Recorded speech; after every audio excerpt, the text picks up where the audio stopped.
So it is now my great pleasure to have the opportunity to talk about my friend, Dr. Amy King.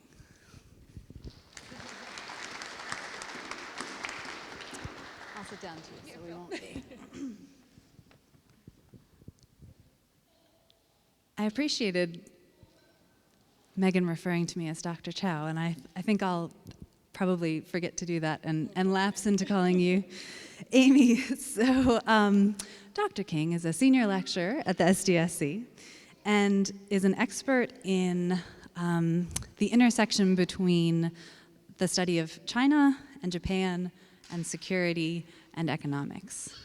And Amy and I have had a lot of conversations about various topics over a few years of being friends, and this was a different conversation to have. And the two philosophies, I think, that I took away from us having this conversation, she said, I think there were two kind of guiding principles that came through when Amy was talking about her career. One, and I'll quote this and attribute it to the author, is that the interesting things to study lie in between disciplines. I really like that. And the other is that we can only understand the other, be that China, Japan, some other topic, if we start from their own perception of who they are, rather than our perception of who they are. So I'll start with that second philosophy, because I think that's kind of where Amy's story starts. So she started her journey to becoming an expert in China and Japan through the study of language, so through studying Japanese language. She studied abroad in Japan as an undergraduate and described that was a time of particularly high tensions between China and Japan. And so she used her fellow international students, who are often Chinese international exchange students, to try to understand that issue, so from her fellow Chinese and Japanese students. And so that tension, and trying to understand that tension through these other people's eyes, sparked Amy's curiosity. And because she believes in understanding from within, the next logical step was to go study modern Chinese studies. As you do, you just go and learn Chinese, because why would you not? And the best program to do that was in combination between Oxford and Beijing. And so while in Beijing, Amy became aware of this really unique opportunity to access declassified documents from the Chinese Foreign Ministry archive. So this archival research led her to her book, which I'm sure you can see at the back, China-Japan Relations After World War II, Empire, Industry, and War. So the book is based on hundreds of that archival declassified documents that she gathered between 2008 and 2012. And the book investigates how China and Japan worked to rebuild economic ties while at the same time being not so friendly in their security relationship. So trying to manage both of those at the same time. And so that brings us, I think, to the first philosophy that I talked about in the beginning, is when Amy said, the interesting things to study are between disciplines.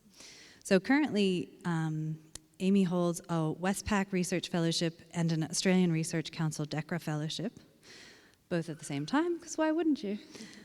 To investigate China's role in shaping the international economic order. So she's doing these two complementary projects, a historical and a contemporary project, to complement each other. That, again, look at China's role in shaping the economic order post-World War II, and then the contemporary project that looks at Chinese current economic initiatives like the Belt and Road Initiative. So being in the middle of these two large projects, I thought that when I asked Amy what was next, she might give me a dirty look, because I would certainly do that to someone else. But surprisingly, she had an answer at the ready. She knew what was next.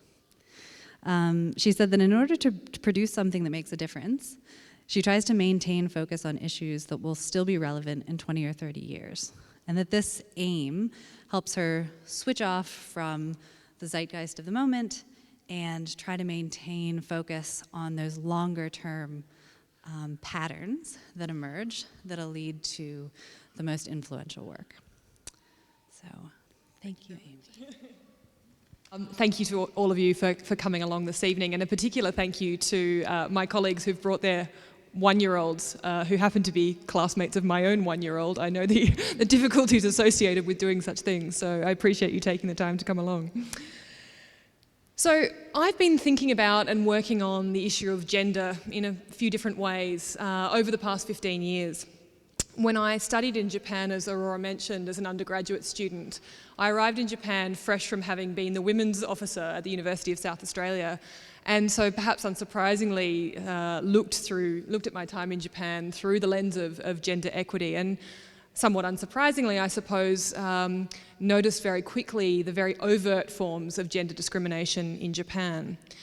But my fairly perhaps arrogant, self-assured critiques of Japan were quickly tempered when I thought harder about my own country, Australia, and the ways in which we were no bastion of gender equality either. And if you drill down into the data and you looked at patterns of work-life balance, of participation of women in the workforce, of rates of violence against women, of representation of women in the media, the data on Japan and Australia was not as different as you might initially expect.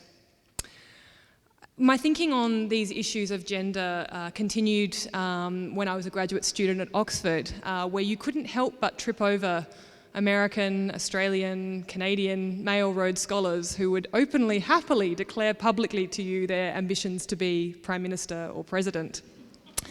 I met many of these people. I never once met a woman who would acknowledge the same thing.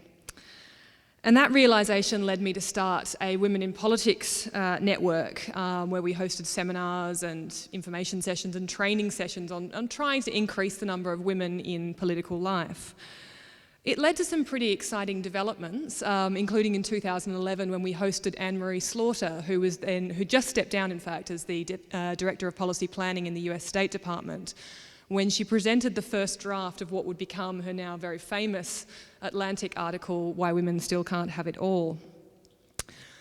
But I think what I've realised in hindsight over the last 15 years is that there is a tendency when we think about this gender issue, and it's a tendency that I've been guilty of myself, is to try and fix the women or change the women. And we run mentoring sessions and leadership sessions and training sessions, and we tell women to lean in and to be more assertive and to demand higher pay and to negotiate better and to dress differently.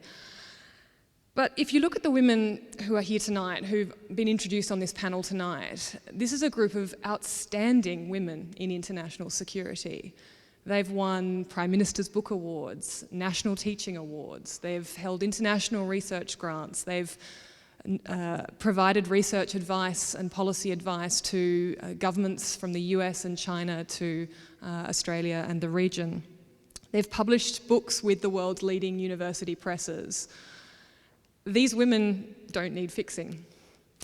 And yet the field of international security remains heavily gender biased. Women are underrepresented, at least in the field of academia, which I know best, in recruitment, in our teaching materials, in our citations, in our public events, in senior academic roles, and in the very knowledge that we produce.